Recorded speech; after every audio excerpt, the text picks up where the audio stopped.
NBC News World Headquarters in New York. This is NBC Nightly News with Brian Williams.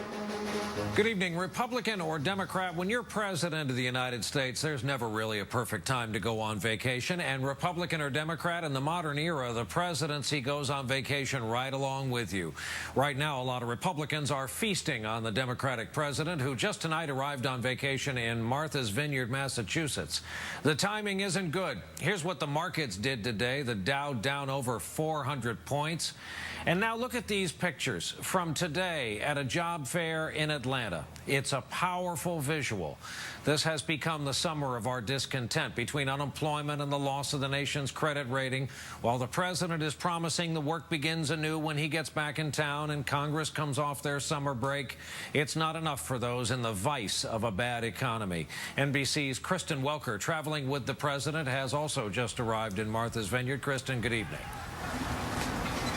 Good evening, Brian. Well, President Obama may be vacationing here, but White House officials insist he is also working hard on a jobs plan. Still, with jittery markets and an unemployment rate above 9%, criticism is coming in from all sides. President Obama touched down on the sunny island of Martha's Vineyard to start a 10-day family vacation. This after a summer that cast a cloud over his presidency. According to the latest Gallup poll, only 26% of Americans approve of the president's handling of the economy. I just want to get a job where I can support my family and help some of my family members out. I'm a single mother trying to support me and my son. It's very hard finding a job. The frustration is fanning out everywhere, including at a huge jobs fair in Atlanta today, where lines snaked around the building for hours. But I do need a job, bad.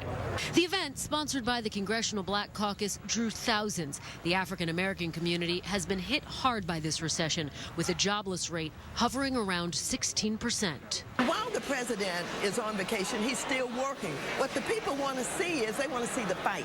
Now some are saying this is a bad time for the president to be taking a little R&R. The Republican National Committee created this website where voters can send snarky online postcards mocking the president's vacation plans. While bashing any person that makes over $50,000 a year, he's going to head off to Martha's Vineyard, a place that I've never been to, and I think most Americans have never been to.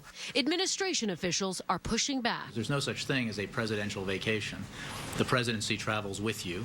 It's not the first time the president has taken heat for taking a vacation. Former President George W. Bush was criticized for staying at his Crawford Ranch days after Hurricane Katrina hit.